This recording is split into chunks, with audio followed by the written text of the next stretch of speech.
Hi, I'm Mary, and I'm 30 years old. A few months ago, I became a mother for the first time. It's been an exciting but challenging time. The kind of experience that makes you grow in ways you never expected. Those first days at home with my baby boy were filled with so much joy, but they were also exhausting beyond anything I could have imagined. I knew having a baby would change my life, but I didn't fully realize how tough it would be to physically recover from childbirth while also managing everything else, like the household and caring for my son. The house had become a little chaotic. The laundry was piling up, and the dishes were often left in the sink longer than I wanted. I barely had a moment for myself, constantly running around trying to meet my baby's needs. One afternoon, as I was trying to calm my crying son, the doorbell rang. I wasn't expecting anyone, so I was surprised to see Janet, my mother-in-law, standing at the door. She gave me a tight-lipped smile and stepped inside. Her eyes moved around the living room, taking in the toys scattered across the floor and the stack of unwashed dishes visible in the kitchen. I could feel her judgment before she even said a word. Janet wasn't someone who hid her opinions well, and the look she gave me told me everything I needed to know. "I thought I'd come by to check on you," she said, her tone flat as she stepped over a baby toy on the floor. "Jerry mentioned you might need some help."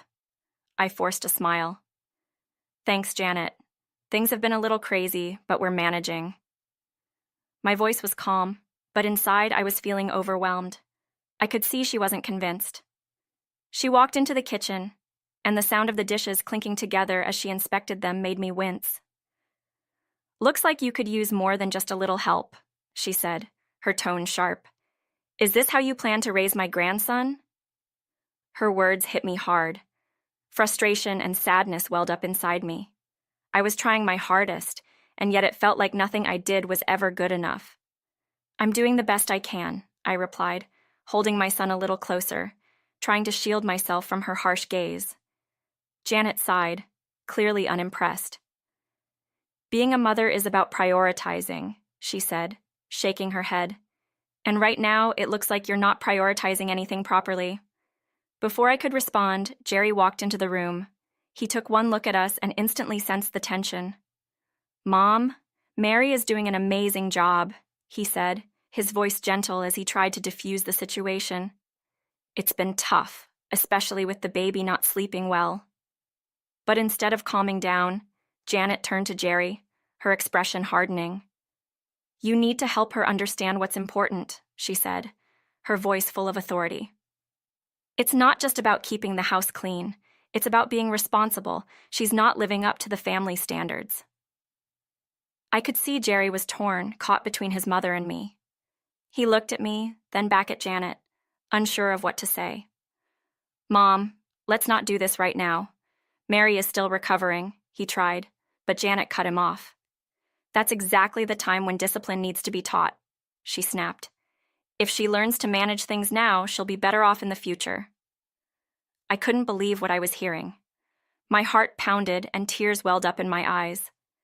Then, as if the situation couldn't get any worse, Jerry turned to me, hesitated, and then said, "Maybe you're right, Mom. Maybe Mary does need to learn the hard way." His words were like a punch to the gut. I stared at him, stunned. How could he side with her when he knew how hard I was trying? Janet gave a firm nod as if she had won some battle and pushed Jerry towards me. "Show her that this kind of behavior can't be tolerated," she said, her voice cold. What happened next is something I'll never forget. Jerry hesitated for a moment, then, without warning, he struck me across the cheek. The slap echoed through the room, and for a second, everything seemed to stop. I held my son close, his cries mixing with the sound of my racing heartbeat. "Jerry, what are you doing?" I managed to ask, my voice breaking as tears streamed down my face. The pain from the slap was nothing compared to the pain of betrayal.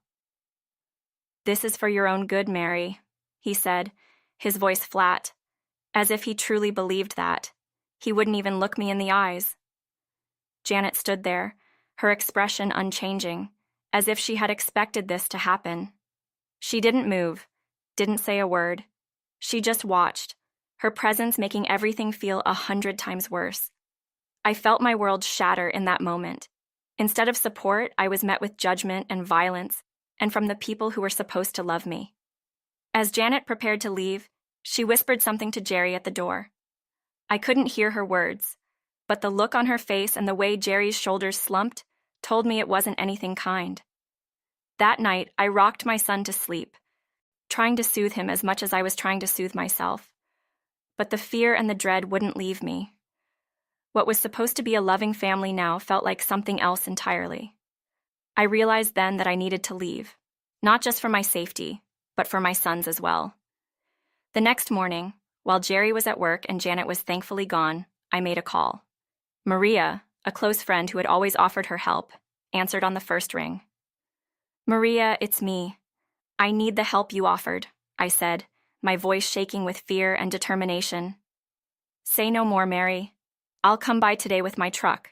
We can move your things to my place until you figure out what to do next," Maria responded, her voice calm and reassuring.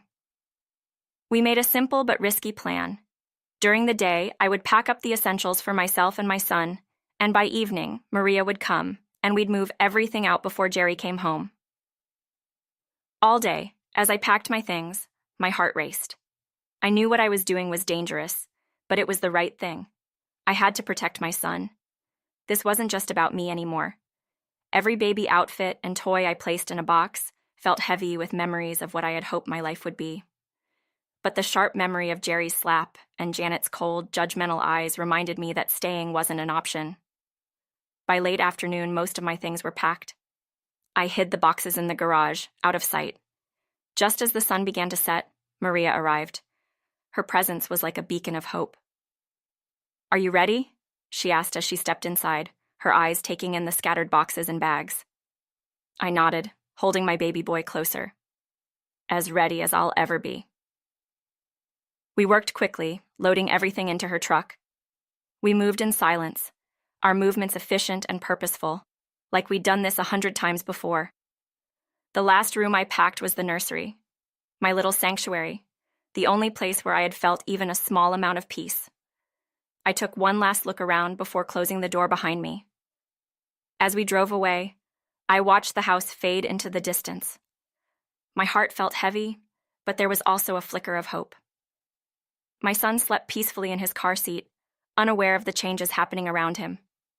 This was the beginning of a new life for us, a life where fear and manipulation wouldn't have a place.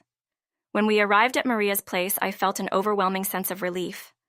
Her home was warm and safe, a stark contrast to what mine had become. Being there made me even more determined to make sure Jerry and Janet could never hurt us again. Simply leaving wasn't enough. I needed to protect myself and my son from any further harm. Over the next few weeks, I began to gather evidence. I reached out to friends and family, pretending I just wanted to catch up. Slowly, I started to piece together stories. Moments when Janet had crossed the line, instances where Jerry had acted out of character under her influence. The most valuable piece of evidence came when I managed to record Janet coaching Jerry on how to control me. Her words were chilling, her intentions clear. This wasn't about love or concern. It was about power. Once I had enough evidence, I knew it was time to confront them. I chose a family gathering hosted by Jerry's sister. It was a neutral place with plenty of family members around. Some of them had already hinted they were uncomfortable with the way Janet dominated everything, so I hoped they'd be willing to listen. On the day of the gathering, I was nervous. My hands shook as I walked into the room, Maria by my side. The air was thick with tension, and people greeted me with murmurs, their eyes filled with curiosity and concern. After a few minutes of small talk, I took a deep breath and stood up. "I have something important to say," I began, my voice steady even though my heart raced. "It's about Jerry and Janet, and how their actions have affected me and my son." Jerry's eyes widened in shock.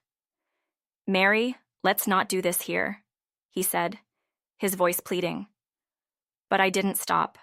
I pulled out my phone, connecting it to the Bluetooth speaker.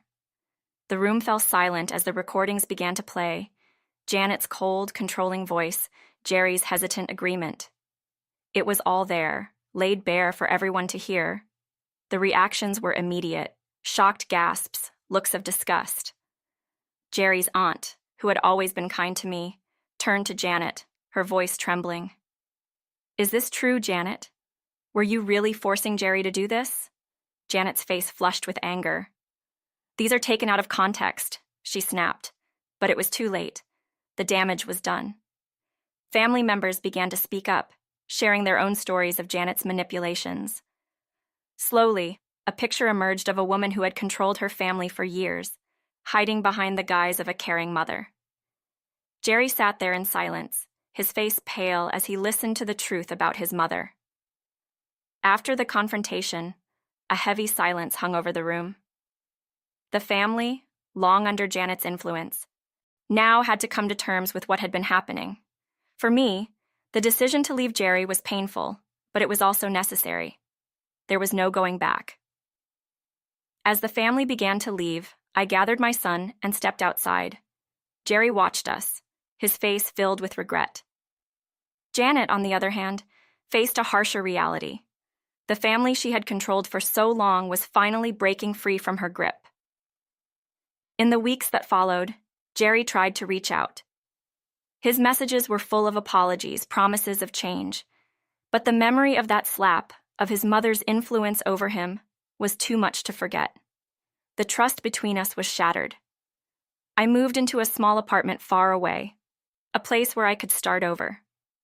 My days were simple, caring for my son, finding moments of joy in the little things. I started going to therapy, and I joined a support group for single mothers. Slowly, I began to heal. Months passed, and with each passing day, I grew stronger. My son's laughter became my anchor, pulling me through even the toughest moments. I wasn't the same person I had been before. I was stronger, more resilient. One night, after putting my son to bed, I sat down in my cozy living room and decided I was ready to share my story. I started a blog, a space where I could write about my experiences. It wasn't just for me. It was for others who might be going through something similar. Each post I wrote was a step away from the victim I used to be, a step towards becoming someone who could help others. I had found my voice, and I was using it to speak out against the kind of control I had once lived under. My story was one of resilience, of finding strength in the face of hardship. And now, as I end this chapter, I want to ask, do you believe it's possible to fully break free from a manipulative family? Or do the effects linger with us forever? I'd love to hear your thoughts. Let's keep this conversation going.